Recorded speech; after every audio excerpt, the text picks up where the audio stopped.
Greetings, members, one and all of the Salivation Nation. Junk silver versus generic silver. Which is best? Well, the answer just might shock you. Let's explore!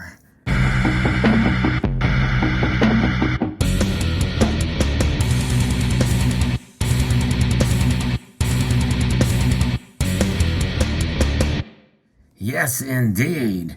You know, those are two terms that I don't really like. I don't like the term junk silver, and I don't like the term generic silver. There's really nothing generic about anything you see over here at the the right-hand side. Most of these are made by reputable mints, although some of them don't have a label on them or a manufacturer, unlike this one. Golden State Mint is a very well-known and reputable mint. But most of these are manufactured by a reputable and recognized mint. It just depends on what mint that is. And so I don't think there's anything generic about silver unless it literally does not have a name on it. But even if you know the manufacturer of it, it is not generic. It's a privately issued round. So that's number one for this side, for the generic silver side. But it is the common name, a common terminology, just like junk silver is. Although I really don't understand why it's referred to as junk silver. I guess because people feel like, well, you know what, it's got melt value, it's been spent, it's been worn down, slicked out, it's kind of junky looking, you know. But there's really nothing junk about silver. This stuff is referenced specifically in the United States mostly as 90% or constitutional silver, from Article 1, Section 10 of the Constitution. And so therefore that lends to the credence that these are, you know, coins that have been utilized for circulation, and they are priced generally not a whole lot over spot price. I say not a whole lot. The premiums have been rising greatly for both options. And so the answer to this question really does vary on a couple different conditions, and the first one is price, obviously. In other words, there's going to be times where the privately issued generic option for the cost above spot is going to be much lower per ounce than it would be for constitutional or 90%. Now, this kind of silver here, if you're living outside of the United States, Canada, in Europe, some nations in Europe, you have your own versions of constitutional silver or junk silver. But I would like to propose a new term for it, and that is spending silver. That's really the most accurate description of what this is. Silver that has been spent. It's been circulated. And that is really the bottom line. It's been used in transactions as a currency. And really showcasing silver as a monetary metal during that point of time. But the thing is that whenever you buy it, typically here in the United States, it is priced based off of not necessarily the weight of the metal, although it can be calculated. It is based off of the face value. The price is based off the face value. And today, we've seen that range anywhere between $20 and $28 per dollar. So in other words, $2.50 here, that would be $24, $28 per dollar. That's a pretty high price when it's all said and done. 4 quarters here, same type of scenario. That's $28 for 4 quarters, or $24 for four quarters here. And then the same thing goes for dimes. 10 of these, $24, $28, $20 for that. And so you have to calculate to see what it is. And when you do that calculation, especially in this day and age, in the age of high premiums, you are going to be suffering by paying a bit of a premium on these things, depending on where you go. My LCS, or one of the LCSs I frequent, has some of the best deals out there for this kind of silver. Remarkably, they don't keep it in stock long either. They sell a lot of it. And their prices have increased recently. And the bottom line is it's about price and liquidity.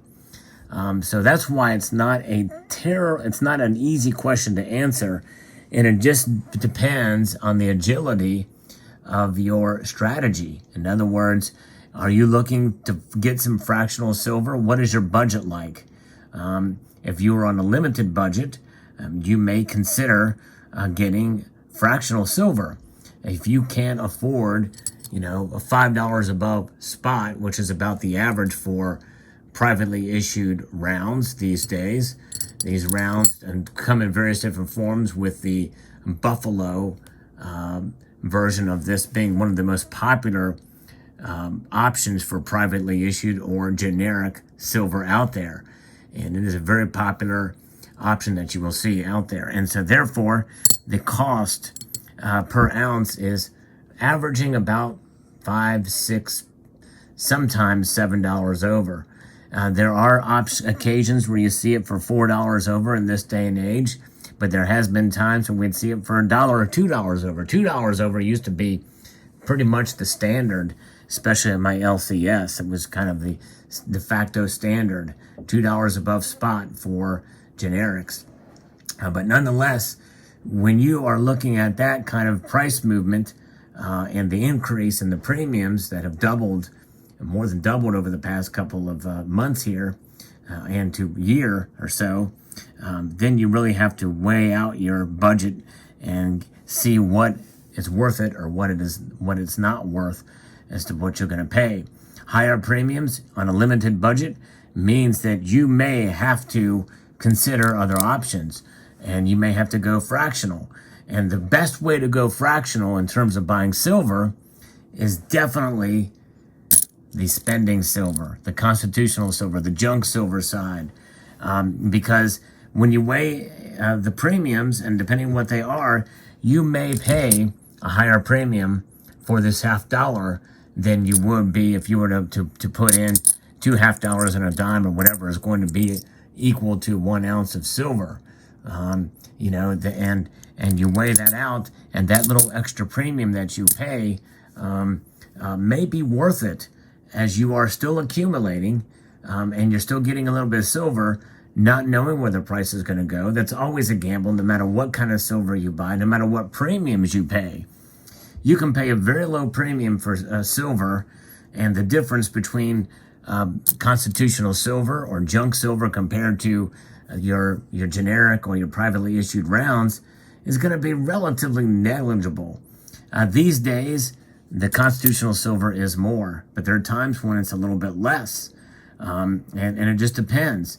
So you have to really kind of be agile. You've got to be flexible with your spending.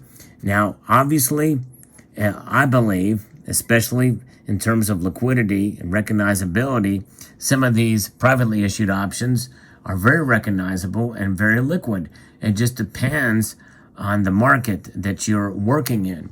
If you sell back to your LCS, it may be a good idea to ask them what their availability and market is. I know for mine, they are more in demand, and sometimes for the privately issued stuff, and other times they are more in demand and want more constitutional silver or junk silver, if you like that term. And so it just depends, and they're willing to pay more. Most places are paying above spot for silver of any kind, of any sort. So keep that in mind. In this day and age where we are at right now, with these higher premiums and silver being in demand, they're willing to pay a little bit more. Now, there are other options out there, such as the American Silver Eagle, which is probably the highest premium bullion coin out there. Insane premiums. And people are starting to catch on to this and are rebelling against buying these things, and good for them. I'm not one of those that endorses boycotting anything, but I know I'm not buying Silver Eagles right now. No way, no how. Not only are they very, very high in premium, I'm not the biggest fan of this reverse design, and I don't think I've seen a single of the Type 2 Silver Eagles that didn't have some sort of spotting on them in some form or another, milk spotting. And so quality's down, the price is up, the premium's up, and therefore I'm not buying. And the difference between what you get back if you were to resell your Silver Eagle versus the premiums you pay for them is enough of a difference that it is not for me, and I'm not going to buy pay that kind of premium to stack silver. Now, there are other silver options out there that are much cheaper than both of these options, and that's mainly 10-ounce and kilo-sized bars. That's been the rage of the day for buying. Now, obviously, those are a little less liquid because it's larger size pieces. A 10-ounce bar, I think, is kind of the sweet spot. Kilo-sized bars are a bit more difficult to liquidate and find buyers for, but you're going to find better deals there. 100-ounce bars, even less likely to find buyers for. Not that they're not out there. I'm not saying that for sure, but just as far as ease of selling them, it's much easier to sell this stuff, 1-ounce size, in whatever lots you consider, say to sell these 5 rounds or, a couple of them at a time or one, peer-to-peer, what have you. It's very easy to liquidate these types of things. Constitutional silver, really much the same thing. Highly recognizable. Everybody knows that when you see a 1964 $half, you know it's silver. This one's got a little bit of crud on it, but nonetheless, that example, here's a Walking Liberty $half. Everybody recognizes it. Everybody knows it. Everybody sees it. It's highly sought after, beautiful coin. And so therefore, it's something that's looked after. And most local coin shops and peer-to-peers will know and recognize this stuff. And it's not really faked all that often either, especially the quarters and the dimes. Once in a while, you will see fake $half, but there's ways to actually help test that stuff. And one of the easiest, quickest way to do it is the pocket pinger here, which I have right here. There's a link in the description below if you're interested in buying one. And there is a referral link there for that, but you can just put it on there and test the ring. Silver has a very distinct ring, and especially if it's 90% silver, it has that very special ring, which means it's less likely to be faked. But obviously, the same thing can be done with your privately issued or generic silver as well. It's 3/9 fine silver. It has a different ring to it, but it is still very distinctive. And you put it up against any fake silver piece, and it's very clear which one is genuine and which one is not. The silver just has a very sweet tone to it, and the pocket pinger is one way to be able to discern very easily and quickly between the two. And this is a little stick that you can get with it too, called the stack stick. So there's a link in the description below if you're interested in that. Very fascinating. But nonetheless, I think that these two options, the shocking answer is that I believe really just depends on you. There's no really right answer, but I think that in this day and age, considering people's budgets and inflation out there, the little bit of extra premium just might be worth it. Just might be worth it to get the constitutional silver, especially if you're on a lower budget. Saving up for a 1 ounce doesn't seem like it should be that much and that big of a deal, but sometimes spot price can move in such a way, especially wildly, and especially if you're really kind of limited. The recognizability and liquidity of this option here with the constitutional silver is really remarkable, and that's why I think that this might be the best, at least for now. But I'm not saying that you should ignore the 1 ounce option, especially if it's especially if there's a big difference, and it just depends on where you are shopping around. Most of the stuff, local coin shops, is kind of where you're going to go. If you're going to buy online, in order to get that free shipping, and maybe even avoid tax, because some of these local coin shops, they quote include the price, the taxes in the cost, which typically means that they're selling at a discount. Let's put it to you that way, because they include the tax in the cost.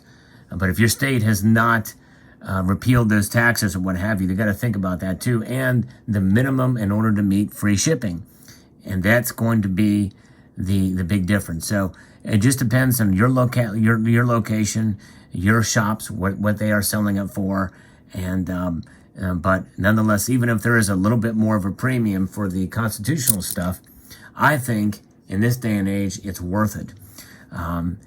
And so there you have it. That's just my thoughts. Let me know what your thoughts are in the comment section below. Just a reminder that I do post videos on a daily basis. There may be a time when you may not get a notification. So if so, you can always bookmark the channel page and come back and see what's been posted there within the last day.